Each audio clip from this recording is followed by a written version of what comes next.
ጤና ይስጥልኝ የገበያ ሚዲያ ተከታታዮቻችን የህዳር 24 ቀን 2018 ዓመተ ምህረት ዕለታዊውን የምዕራፍ 2 የምሽት የዜና ዘገባዎቻችን ይዘንላችሁ ቀርበናል። የተመረጡ ምጣኔ ሀብታዊ፣ ማህበራዊና ሌሎች አዳዲስ መረጃዎችን በዜና ዘገባችን ላይ ያካተናል። አብራችሁ እንድትቆዩ እንጋብዛለን። በቅድሚያም አርዕስቶችን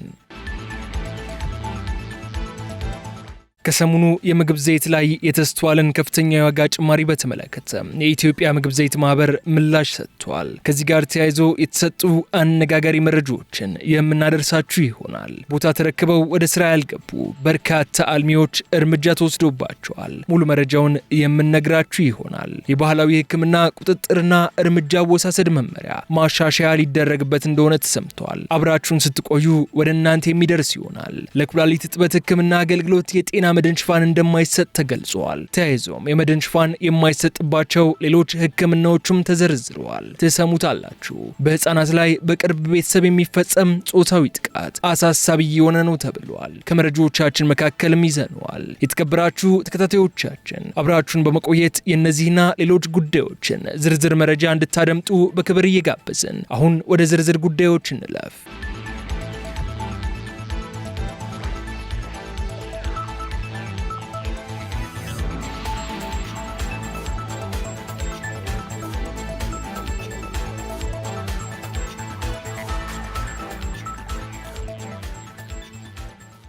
በኢትዮጵያ የአጥንት ቀዶ ሕክምና ስፔሻሊስቶች ቁጥር ለ300,000 ሰዎች አንድ እንደሆነ ተገለጸ።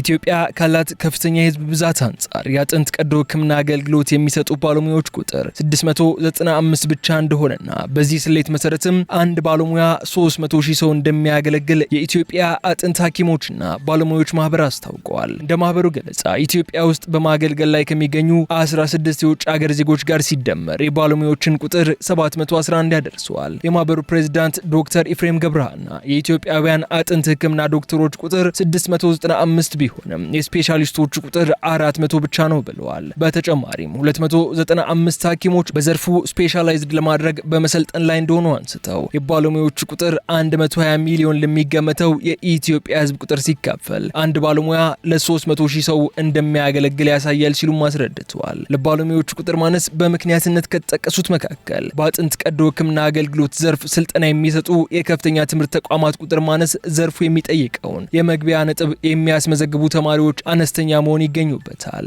ማህበሩ ከጤና ሚኒስቴር ጋር በመተባበር እንዲሁም ከባህላዊ የአጥንት ወጌሻ ባለሙያዎችና ከሌሎች መንግስታዊና መንግስታዊ ካልሆኑ ድርጅቶች ጋር ለመስራት ፍላጎት እንዳለውም ገልጸዋል።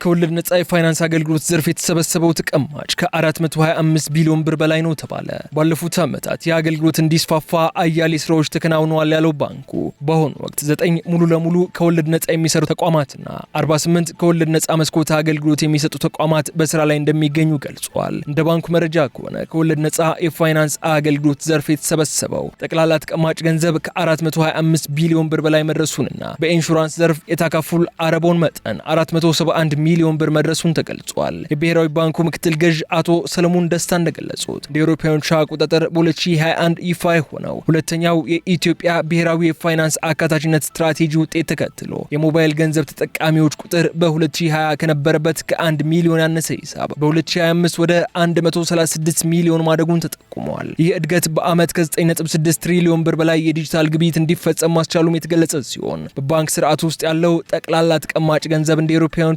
አቆጣጠር በ2020 ከነበረበት 1.04 ትሪሊዮን ብር በ2025 ወደ 3.55 ትሪሊዮን ብር ከፍ ብለዋል። በተጨማሪም በአገር ደረጃ የተሰጠው ብድር ከ559 ቢሊዮን ወደ 3.24 ትሪሊዮን ብር ማደጉም ተጠቁሟል።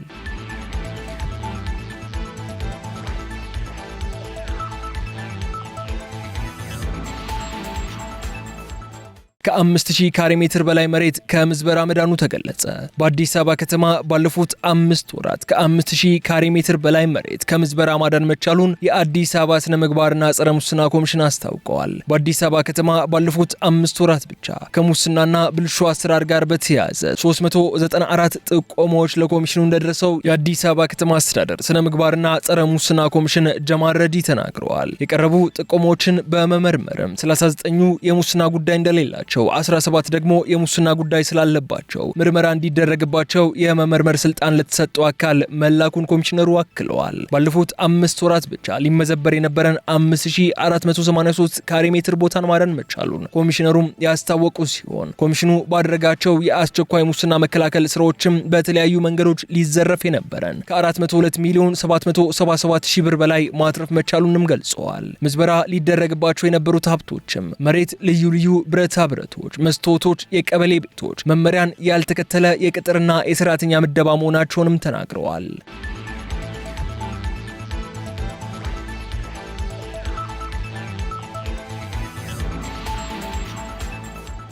የባህላዊ ሕክምና ቁጥጥርና እርምጃ አወሳሰድ መመሪያ ማሻሻያ ሊደረግበት ነው። የባህላዊ ሕክምና ተቋማት ፍቃድ አሰጣጥና የሙያ ምዝገባ ለማድረግ የሚያስችለው መመሪያ ላይ ክለሳ ሊያደርግ እንደሆነ የአዲስ አበባ ምግብና መድኃኒት ባለስልጣን ገልጿል። ባለስልጣኑ አሁን በስራ ላይ ያለው መመሪያ በ2006 ዓ.ም የወጣና ወቅቱ ከሚፈልገው ሁኔታ ጋር እንዲጣጣም ታስቦ ክለሳ እንደሚደረግበት አስታውቋል። የባህል ሕክምና በሀገር በቀል እውቀት ላይ የተመሰረተና በኢትዮጵያ ብዙ በሽታዎች የሚፈወሱበት ይሁን እንጂ አንዳንድ ተቋማት የዜጎ የጤና ሁኔታ አደጋ ላይ የሚጥሉ መድኃኒቶችን ከመስጠት አንስቶ የተለያዩ የማጭበርበር ተግባራት እንደሚፈጽሙ ተቋሙ አብራርተዋል። መመሪያው መሰል ችግሮችን ለመቅረፍ ያግዛል ያሉት በመስሪያ ቤቱ የጤና ተቋማትና ባለሙያዎች ቁጥጥር ዳይሬክተር ገልገሎ ወልጅራ ላቦራቶሪ አደራጅቶ የባህል መድኃኒቶች ላይ ምርመራ ለማድረግ እየታሰበ እንደሆነ ተናግረዋል።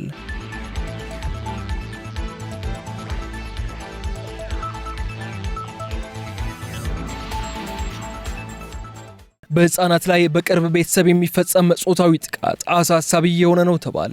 በኢትዮጵያ በህፃናትና ታዳጊዎች ላይ የሚደርሰው ጾታዊ ጥቃት በአብዛኛው የሚፈጸሙት በህፃናቱ የቅርብ ቤተሰቦች አማካኝነት እንደሆነ ተገልጿል። የሴቶችና ማህበራዊ ጉዳይ ሚኒስቴር ባካሄደው ጥናት በኢትዮጵያ በተለይም ሰላም በሌለባቸው አካባቢዎች በህፃናትና ታዳጊዎች ላይ የሚፈጸሙ የአስገድዶ መድፈር ወንጀሎች በቅርብ ቤተሰቦች እንደሚፈጸም ማረጋገጡን አስታውቀዋል። ህፃናቱ ግጭትና አለመረጋጋት ከሚያደርስባቸው ተጽዕኖ በተጨማሪ በቅርብ ቤተሰቦች እየተፈጸመ ያለው ጾታዊ ጥቃት አሳሳቢ እንደሆነ በሚኒስቴር መስሪያ ቤቱ የሴቶች መብት ጥበቃና ምላሽ መሪ ስራ አስፈጻሚ አቶ ዘካሪያስ ደሳለኝ ተናግረዋል። አያይዞም እድሜያቸው ከ4 እስከ 8 ዓመት ባሉ ህጻናት ላይ የሚፈጸሙ የአስገድዶ መድፈርና ሌሎች ጾታዊ ጥቃቶች በአባታቸው፣ በወንድማቸው ወይንም በአጎታቸው እንደሚፈጸም ጥናቶች አረጋግጧልም ብለዋል። ህጻናትን ከአደጋ የመጠበቅና የመከላከል ኃላፊነት ያለባቸው የቅርብ ዘመዶቻቸው ራሳቸው ለህጻናቱ ስጋት እየሆኑ መምጣታቸው አስደንጋጭ ነው ሲሉም ገልጸው በተደጋጋሚ የሚወጡ ሪፖርቶች ጾታን መሰረት ያደረጉ ጥቃቶችን መጠን እየቀነሰ ሳይሆን እየጨመረ መምጣቱን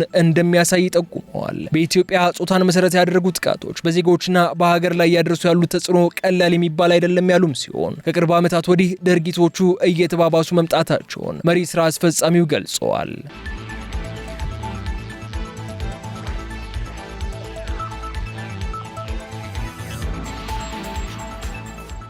ለኩላሊት እጥበት ህክምና አገልግሎት የጤና መድን ሽፋን አይሰጥም ተባለ። ለኩላሊት እጥበት ታካሚዎች ለሚወጡ ህክምናዎች በጤና መድን ሽፋን ለማግኘት እንደማይቻል የኢትዮጵያ ጤና መድን አገልግሎት አስታውቀዋል። በተጨማሪም በተለያዩ አጋጣሚዎች ለውጭ ሀገር ህክምና በስራ ተቋማት ውስጥ ለሚያጋጥሙ አደጋዎች ሶስተኛ ወገን ሽፋን ያላቸው እንዲሁም ለውበት መጠበቂያ ህክምናዎች የጤና መድን ሽፋን እንደማይሰጥ ተገልጿል። የጤና እክል አጋጥሞት ወደ ውጭ ሀገር ሂዶ እንዲታከም ለሚደረግ ታካሚ ሽፋን መስጠት በጤና መድን የተሰበሰበውን ገንዘብ አንድ ሰው ላይ መዋል እንደሆነና ፍትሃዊ አገልግሎት አሰጣጥ እንደማይሆን የተናገሩት የአገልግሎት ዋና ዳይሬክተር ጽህፈት ቤት ኃላፊ የሆኑት አቶ ዳምጦ ጥላሁን ናቸው። እንዲሁም ለኩላሊት ህመምተኞች ለሚደረግ የእጥበት አገልግሎት ላይም የጤና አገልግሎት የጤና መድን ሽፋን መስጠት አስቸጋሪ እንደሆነ ተናግረው ከነዚህ ህክምናዎች ውጪ ግን ምንም አይነት የገንዘብ ገደብ ሳይደረግ የጤና መድን ተጠቃሚዎች የህክምና አገልግሎት ተጠቃሚ መሆን እንደሚችሉም አስረድተዋል። በሌላ በኩል በኢትዮጵያ በአሁኑ ጊዜ 84 በመቶ የሚሆነው ህዝብ የማህበረሰብ አቀፍ ተጠቃሚ መሆኑ የተገለጸ ሲሆን አገልግሎቱ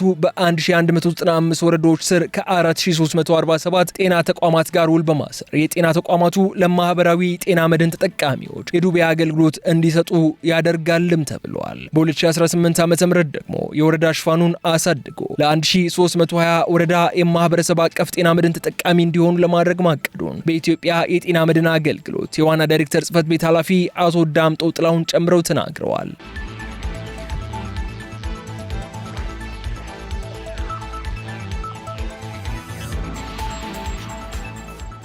ቦታ ተረክበው ወደ ስራ ያልገቡ በርካታ አልሚዎች እርምጃ ተወሰደባቸው። በአማራ ክልል ባህር ዳር ከተማ ቦታ ተረክበው ወደ ስራ ያልገቡ 205 አልሚዎች እርምጃ እንደተወሰደባቸው ተገለጸ።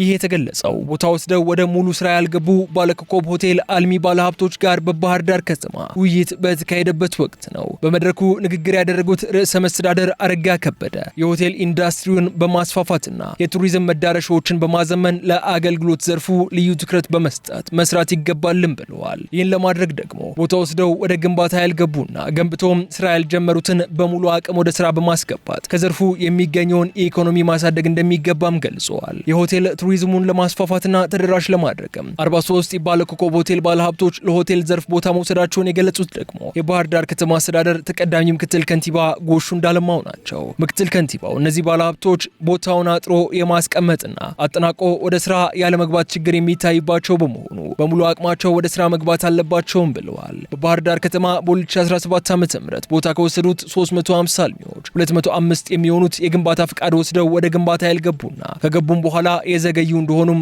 ከንቲባው ገልጸዋል። ከዚህ ውስጥም 145 የሚሆኑት ማስጠንቀቂያ የተሰጣቸው ሲሆን 60 ያህሉ ለልማት የተሰጣቸውን መሬት ተነጥቋልም የተባለ ሲሆን የባለኮከብ ሆቴል አልሚ ተብለው ቦታ የወሰዱ ባለሀብቶች ወደ ስራ እንዲገቡም ማሳሰቢያ ተሰጥቷል።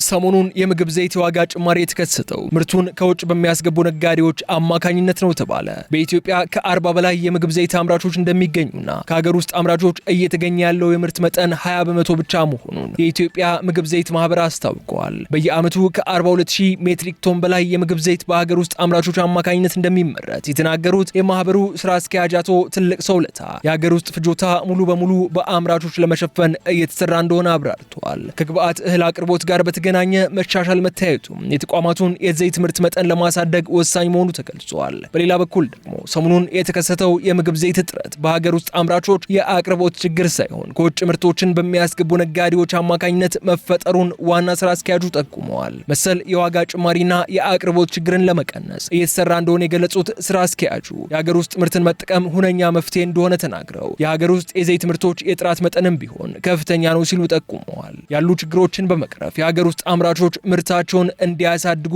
መንግስት በተለያዩ መስኮች መደገፍ እንዳለበትም የማህበሩ ስራ አስኪያጅ አሳስበዋል።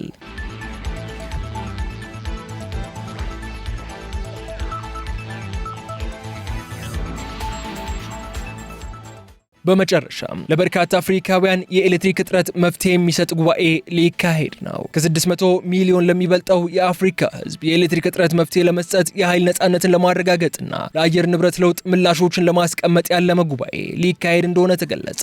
የአፍሪካ የኃይል ጉባኤ በሚቀጥለው ሳምንት በአዲስ አበባ የሚካሄድ ሲሆን ለእነዚህ 3 ወሳኝ ፈተናዎች ያለንን አቅም እንደ የመጀመሪያ ነዳጅ በመጠቀም ዘላቂ መፍትሄዎችን ለመስጠት ያለመ ነው ተብሏል። ጉባኤው በአፍሪካ የኃይል ኮሚሽንና በአፍሪካ ህብረት ልዩ ኤጀንሲ የሚመራ ሲሆን የጉባኤው ተሳታፊዎችም በኃይል ሚኒስትሮች፣ በዓለም አቀፍ የልማት ባንኮችና በግል ዘርፍ መሪዎች የተደገፈ ሰፊ ትብብርን ይፈጥራሉ ተብሎም ይጠበቃል። ጉባኤው ኃይልን በቅልጥፍና መጠቀምን በማስቀደም ለዓለም አቀፉ ማህበረሰብ የአፍሪካን የኃይል አቅም ለማረጋገጥ እንደሚያስችልም ተመላክቷል። የአፍሪካን የኃይል አቅም ከማሻሻል በተጨማሪም የኃይል ብክነትን በመቀነስ የካርቦን ልቀትን በመቆጣጠር የአየር ንብረት ምላሾችን ማጎልበት ላይ ትኩረት እንደሚያደርግ ተገልጿል። በዚህም በኃይል ፍላጎት ላይ ከውጭ ጥገኝነትን በመቀነስ የኃይል ነፃነትን ማረጋገጥ የጉባኤው ማዕከላዊ ዓላማ መሆኑ ተነግሯል።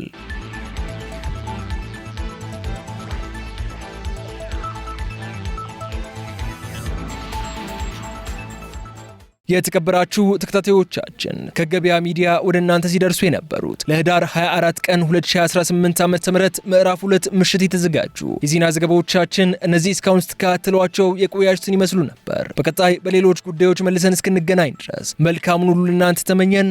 ሰላም።